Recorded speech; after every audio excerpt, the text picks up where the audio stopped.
Good afternoon, everyone, and thanks for joining us on today's Survey and Spatial webinar, Searching for Gold, Adding Value to Your Leadership. Most of you online today will be familiar with the webinar and Slido platform that we use.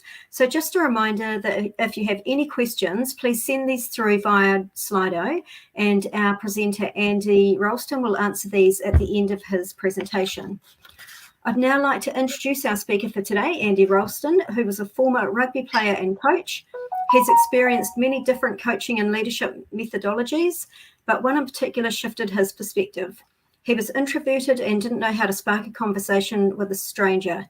At 19, he read the book How to Win Friends and Influence People. It inspired a passion for leadership and personal growth, similar to the ones he always had while playing rugby. Today, he combines that passion for sport and personal development as a leadership coach. He helps leaders understand the individual strengths of their team and how to bond everyone on that team. So now I'd like to hand you over to Andy. Great, thank you very much, Jenny. And good afternoon, everyone. My name is Jenny said, is Andy Ralston, and thank you for that introduction, Jenny. Guys, I'm really excited to be with you here today, and particularly spend the next 25-30 minutes with you. And what makes this time so special for me is I'm here to talk about a subject that I'm really, really passionate about. And I know it makes a difference in everyone's life and in the business of every organization. And that topic is leadership. Now, let me ask you a question. What would it be worth for you to learn from another leader's mistakes? If you could gain insight and strategies from other leaders' years of trials and errors, would you be interested in it? Oh, of course you would. But leadership is a massive subject, and today I'm basing my comments on John Maxwell's book entitled Leadership Gold, which you can see on the first slide there. So I just want to talk about some of the lessons in this book that can help you and I increase our leadership today. In fact, how many of you have never experienced a failure at least once in your time of leading others? I'm assuming no one's putting up their hand. You see, all of us have experienced a failure when leading ourselves or leading others. Now, I don't know about you, but when I've made a couple of leadership blunders and sat in a heap, I wish someone had told me all about this stuff. It would have made such a difference. Now, the stakes are really high when it comes to leading others today. I think there's way more competition, there's slimmer margins. The pressure to perform is increasing, not decreasing in today's market. So how would you like an advantage in helping your team become successful? Of course you do. So let's talk about leadership, and especially some of the gold nuggets that you'll be able to apply right away after you leave this session. Now, it's been said that a wise person learns from his mistakes, and a wiser person learns from others' mistakes. But the wisest person of all learns from the successes of others. Now, the author of this book has been a friend of mine and a mentor since 2017. And John Maxwell has mentored thousands of individuals and hundreds of companies over his leadership career. He believes he has proven in his work that leadership does make a difference, a huge difference. But leadership requires a lot from a person. It's demanding and complex. Would you agree? So what I don't want you to be is like Charlie Brown, who admired a sandcastle one day that he created on the beach, only to have it leveled by a huge downpour. As he looked at the smooth place where his artwork once stood, he said, there must be a lesson here, but I don't know what it is. So let's mine some gold from this book, shall we? In our brief time together today, I want us to consider some of the following topics. If you're lonely as a leader, then what is wrong? Why is it so critical that you lead yourself well? What is the quickest way to evaluate how well you are leading your team? How do you lead the toughest person in the room? People quit people, not companies. So how do you avoid losing key people? So in our limited time today, we're just going to scratch the surface of each one of these topics. But I do want to give you some tangible takeaways to raise your leadership skills today. Now, what kind of leader would you be if you left everybody behind and took the journey alone? A selfish one, right? See, taking people to the top is what good leaders do. So what do you and I need to know about taking people to the top? Well, firstly, no one ever gets to the top alone. See, if you're at the top of your organization, then you did not get there all by yourself. And a tragic mistake many leaders make is when they try to get to the top, they try to get protective of their position and start pushing others down. A little bit like playing King of the Hill when you're a kid. don't know if you remember that game where you were in a circle and your idea was to keep everybody out. So if you're lonely at the top, then one behavior that you may need to evaluate is maybe you're clinging to your position rather than connecting with your team and inviting them to join you at the top. Now, if you're lonely as a leader, then what is wrong? It's a great question. If there's been one consistent assumption leaders make is that if you're a good leader, then it's lonely at the top.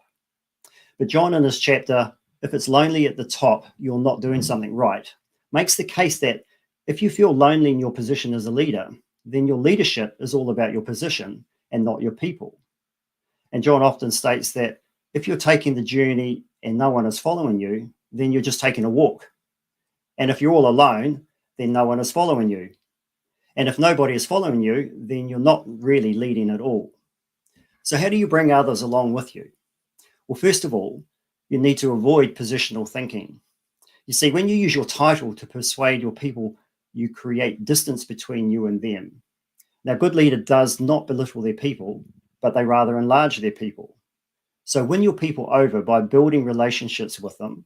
And if you do that well, then you'll never be lonely. Secondly, realize the downsides of success and failure. See, both of these are dangerous to a leader. If you've started to have success, you may be tempted to believe that you don't need a team. But ironically, they are the ones that helped you get there right in the first place. So remember, you're in the people business, always. And finally, adopt the law of significance. In John's book, 17 Indispensable Laws of Teamwork, he writes that one is too small a number to achieve greatness. So I challenge you to find some person that's made a significant difference in this world all by themselves. You see, greatness is always bigger than what you and I can do by ourselves.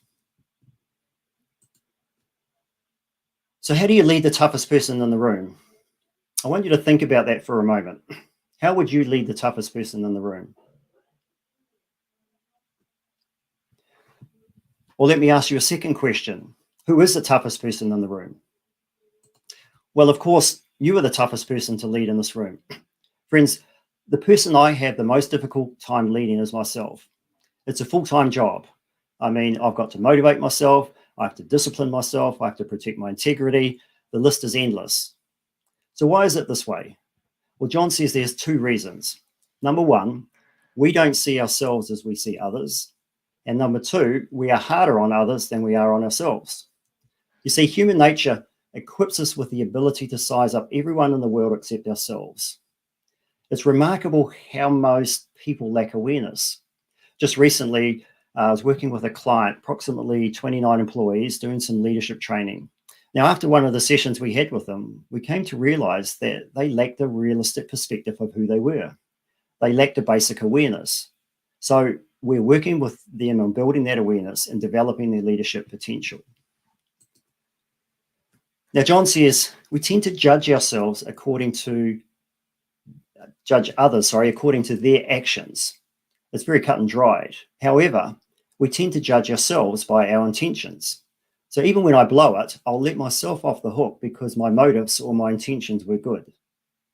So how do you lead yourself well? It's another great question. So let me give you a few takeaways on this. Number one, develop self-discipline. It's said that one day Frederick the Great from Perugia was walking on the outskirts of Berlin when he encountered a very old man walking ramrod straight in the opposite direction. "Who are you?" Frederick asked the subject. "I'm a king," replied the old man. "A king?" laughed Frederick. "Over what kingdom do you reign?" "Over myself," was the proud old man's reply. You see, discipline is simply giving yourself a command and following it through. Self-discipline is the highest form of leadership. See, you are the captain of your ship, the master of your own soul. And leading yourself is a challenge and one of the places where your character shows up and how you lead yourself. Honestly, there are days when I just want to take a break from keeping myself under control. Don't you? But the problem is that it's not always wise to take a day off, which leads me to the second action that you can take to lead yourself well, and that is to seek accountability. Now, I heard John say people who lead themselves well know a secret, and that secret is that they can't trust themselves. You see, it's when you think you're untouchable that you learn how quickly you can be touched by poor choices. Now, we've all seen leaders of organizations that have had to stand down because they made some poor choices or bad decisions that not only hurts themselves, but hurts those that are leading. So do you have an accountability partner or a peer group? I know for myself, just being aware of an upcoming session with my accountability group allows me to avoid making poor decisions. Now, Thomas Watson said it so aptly. He says, nothing so conclusively proves a man's ability to lead others as to what he does from day to day to lead himself. In the chapter, Defining Moments Define Your Leadership, John points out that oftentimes it is the choices we have made in times of crisis or challenge that define us and shape our leadership. So if you want to gain influence with people, solve problems. How you act or fail to act in those moments reveal to others just what our leadership competencies are. See, times like facing a personal failure or taking a stand on an issue, experiencing suffering or making an unpleasant choice. All of these and more, when handled rightly, will either catapult us forward or eliminate our effectiveness. Now, no one loves being criticized. If you do, then you may need some professional help. But how do you know you're a leader? Well, you know you're a leader because you're getting kicked in the rear end. You see, every leader has a target on his or her back. So how do you handle criticism? I love the story of a salesman who was getting a haircut one day, and he mentioned he was about to take a trip to Rome, Italy. Rome is a terrible, overrated city, commented his barber, who was born in northern Italy. What airline are you taking? The salesman told him the name of the airline, and the barber responded, what a terrible airline. Their seats are cramped, their food is bad, and their planes are always late. What hotel are you staying at? The salesman named the hotel, and the barber explained, why would you stay there? The hotel is in the wrong part of town, and it has horrible service. You'd be better off staying at home. But I expect to close a big deal while I'm there, the salesman replied. And afterward, I hope to see the Pope.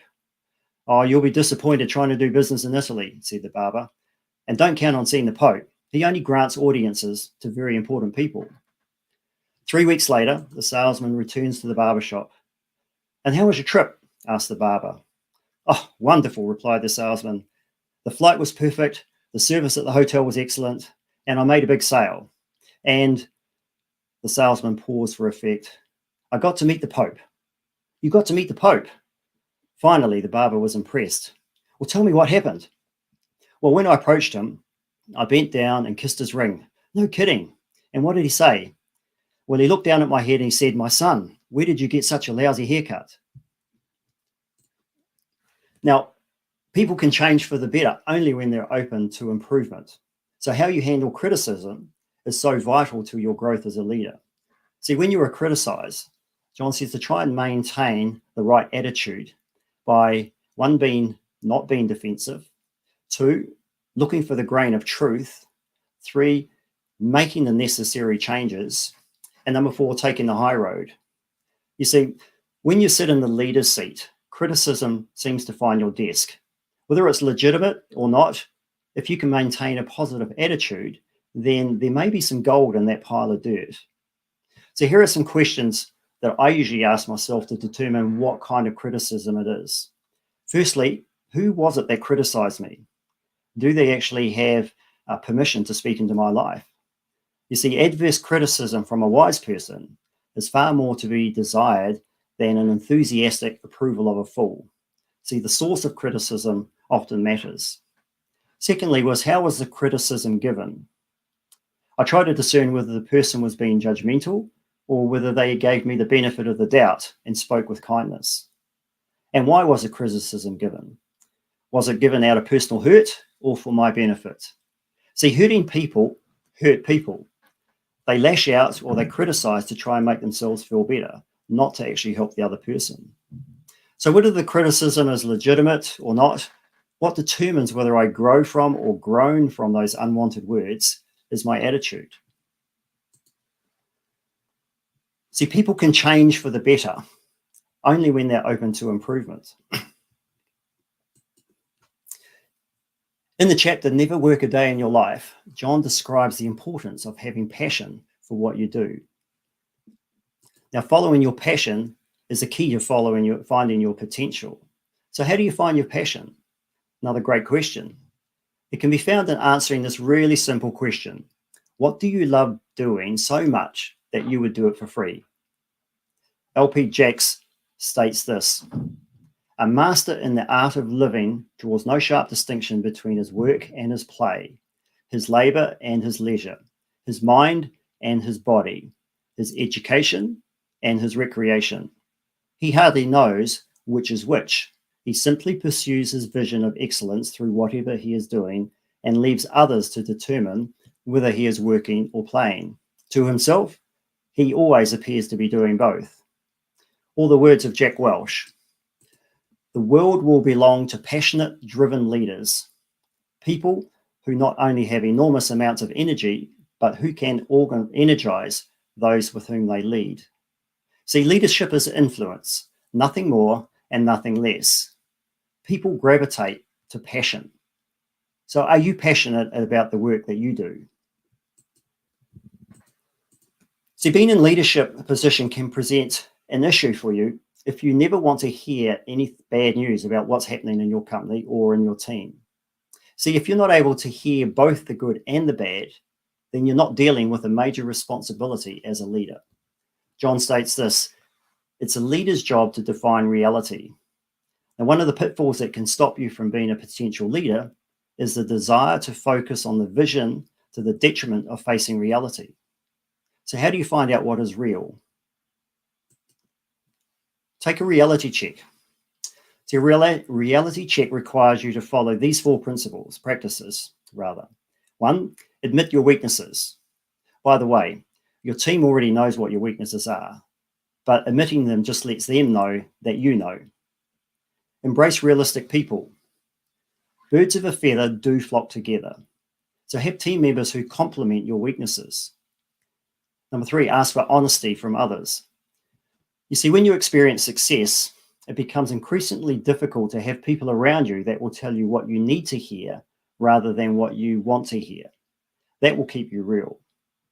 And lastly, invite fresh eyes to check you out. So John admitted he needed to bring outside consultants or experts to take a look at what he saw every day. Sometimes we're too close to the situation that we need fresh eyes. Maybe you do too. As Jim Collins points out in his book, Good to Great, good leaders who lead great companies face reality and make changes accordingly. You absolutely cannot make a series of good decisions without first confronting the brutal facts. How are we doing? I trust you're learning something today. So let's just look at a few more leadership insights. Leaders learn continually. So do you have a personal growth plan? Now, let me applaud you for taking the time today to be here. However, true leadership development happens over a period of time. It happens daily, not in a day. It's a process. So what are you doing every day to develop as a leader? See, events like today can make you aware of what you need to do to develop as a leader, but it's only the start of the learning. Now, during the week of Christmas and New Year, I've started to spend a concentrated amount of time evaluating my calendar from the previous year. And one of the measurements I used was how much time did I spend investing in my own personal growth. Now, experts tell us that we should be spending about 10% of our income investing in personal development. Do you know how much you have invested in yourself in the last year? How do you keep learning and keep growing then? See, during that week of evaluation of my calendar, also conclude with the one word that I'm going to use for the next year.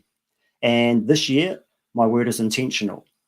In fact, my wife and I both do it. And this year, we actually had the same word, which was quite ironic without talking to each other. But having that one word helps keep me focused on what direction I want in my personal life and my business life to go in. And John says in his book, to grow, you have to be intentional.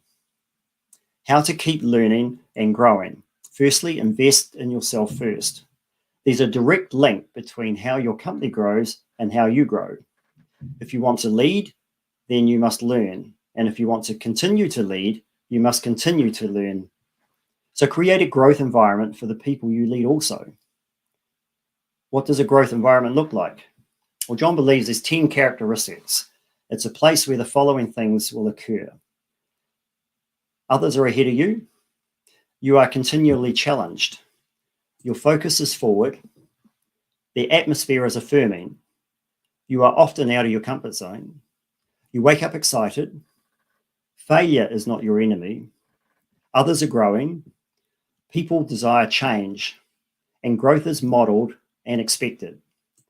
You see, if you can create a growth environment, not only will the people in your organization grow and improve, but people with great potential will potentially knock on your doors wanting to become part of your team. It will transform your organization. Now let's look at this. People quit people, not companies. Oscar Wilde said, some cause happiness wherever they go, some cause happiness whenever they go. Or I like to say it this way, everybody makes me happy. Some when they come and some when they go. See, some sources estimate that as many as 65% of people leaving companies do so because of their managers. Now, we may say that people quit their job or their company, but the reality is that they usually quit their leaders. The company doesn't do anything negative to them. People do. Sometimes co-workers may cause the problem that prompt people to leave, but more often than not, it's the thing that alienates employees the most is their direct supervisors. So what types of people do employees quit on? Well, people quit on people who devalue them. You see, these bosses manipulate and start treating them like objects, and that's never appropriate for any leader. So what should you do? Well, appreciate your team. Find out where they add value and place them there to maximize their efforts. Now, people quit people who are untrustworthy as well. Michael Winston, who is a leadership officer for Countrywide Financial Corporation, says this: effective leaders ensure that people feel strong and capable. In every major survey on practices of effective leaders, trust in the leader is essential if other people are going to follow that person over time. People must experience the leader as believable, credible, and trustworthy. One of the ways trust is developed, whether in the leader or any other person, is through consistency in behavior. Trust is also established when the words and deeds are congruent. So let me ask you this. What are the quickest ways leaders lose trust of their people? 1, acting inconsistently in what they say and do. Seeking personal gain above shared gain. Withholding information. Lying or telling half-truths. And being closed-minded. And lastly, people quit leaders who are incompetent and those who are insecure. Now let's wrap this up. We haven't got too much time left, but it's got a couple more things to say. I just want to touch on some proven action steps that you can take away. How to be a leader worth following rather than losing your key people. Number 1, take responsibility for the relationships. You see, as a leader, it's your job to take the lead in making sure relationships are positive. Conduct exit interviews. Find out if you're the reason they are leaving. If you are, then take the high road and own it. See, value those who work for you. It's wonderful when people believe in their leader, but it's even more wonderful when the leader believes in the people. Prioritize credibility. See, as a leader, there'll be times when you're over your head. It's during these times you need to be trustworthy. Maintain positive emotional health. Follow the golden rule and have a positive attitude with your team. It will be contagious, and that's the one thing you do want your people to catch. And lastly, maintain a teachable spirit. What this means is you understand that everybody and every situation can teach you something. So having a positive posture with your team will endear them to also want to be teachable. Remember, people do what people see. One last teaching. People will summarize your life in one sentence. So pick it now. What is it you want to leave behind when you pass from this earth? Claire Booth cleverly called this your life sentence. You see, if you're intentional about creating your legacy, people at your funeral won't have to wonder what your life sentence was. Eleanor Roosevelt remarked, Life is like a parachute jump. You've got to get it right the first time. Or author and leadership expert John Coates said this: most people don't lead their lives, they just accept it. So don't allow that statement to apply to you. Begin choosing the legacy you want to leave others. It may be just the beginning of the process, but that's okay. You must start in order to finish. Well, our time is coming to a close, and there's so much more we could take time to investigate. I do trust you got value out of today. Now, what I'd like for you to do as we close is simply fill out a one-question survey form that asks, would you find studying this type of material presented here today help you or your company achieve better results? Yes or no? I think Jenny's going to put the link in the chat or email it out. Now, if you answer yes, then I'll be in touch and we can discuss what that might look like. This is a no obligation chat, but I would like the opportunity to let you know how you could delve into this topic a lot further. And for those that want to find out more, there's a couple of ways that you can do that. See, change starts with awareness. And to increase your awareness, you need to be intentional with your growth. To stay in a growth environment, offer a number of programs and opportunities. One of those opportunities is a masterclass program for groups where I come and facilitate a meeting once a week for 5 to 8 weeks based around one of John Maxwell's books. And for those that want to dig a bit deeper or interested in working one-on-one with me and want faster track to success, then I do have a coaching program that can help you achieve results quickly. See, coaching one-on-one is an amazing means to success. It's much more intensive. So if you really want to see results quickly, then this may be for you as well. I do thank everybody for listening. It has been an absolute pleasure being here today and look forward to sharing with you in the future. And I'd love to answer some questions if you have any. Jenny, thank you very much. Thank you, Andy. I'm just looking at our Slido Q&A links, and there don't appear to be any questions that have come through. If you do have any, can you please quickly pop those into Slido now so that Andy can answer those for you? Or alternatively, if you think of a question that you'd like to ask Andy after the presentation, please send the email to me and I'll forward it on to Andy. So Andy, it doesn't look like there's anything coming through. So thank you very, very much for your time today. And also thank you to everybody for joining us. My pleasure. Thank you so much, Jenny. Thank you. Bye.